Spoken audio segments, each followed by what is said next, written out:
Dr. Craig, I think I can speak for all of us in thanking you for your faithfulness to God's calling and for equipping the body of Christ to share our hope and our faith winsomely with the world.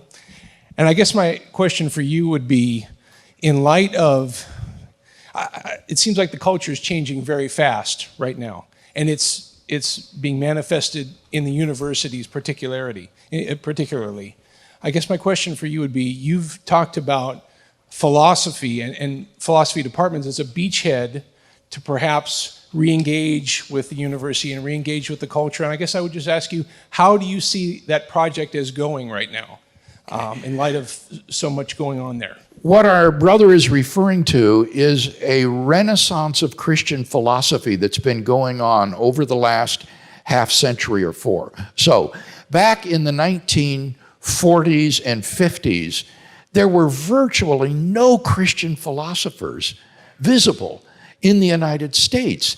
And books written by Christians in philosophy were virtually non-existent. Same with apologetics. All you had maybe was Cornelius Van Til and Gordon Clark back in those days. And today we are awash in apologetic materials and ministries and literature and videos and so forth. And I think this awakening among the grassroots in the churches of Christian apologetics is part of the fruit of this renaissance in Christian philosophy as it trickles down out of the ivory tower into the pews, so to speak. And this is ongoing.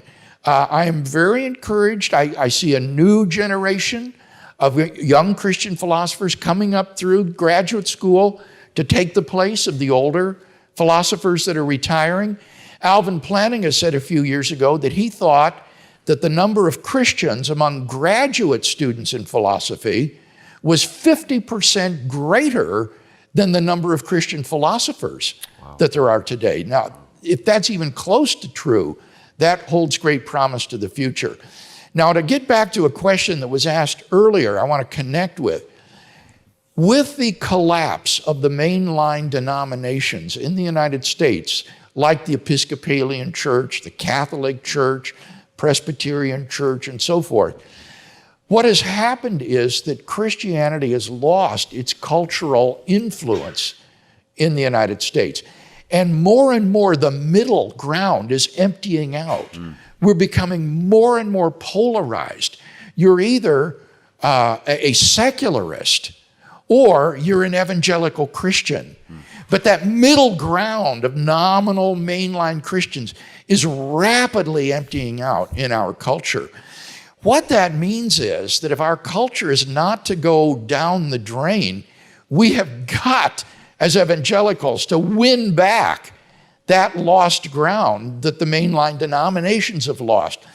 We have got to beat the secularists at their own game. We have got to be better scientists, better philosophers, better thinkers than them. We need to be involved in politics and in entertainment and in sports and all the rest.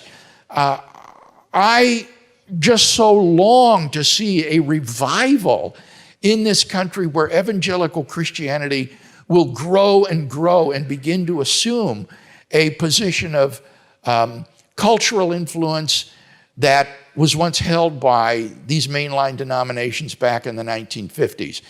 In the most recent Pew studies that I've seen, evangelical Christianity was the only group among Christian groups that is holding its own as a percentage of the U.S. population. Somewhere around 25% or slightly more, whereas Roman Catholics and all these other groups are just plummeting.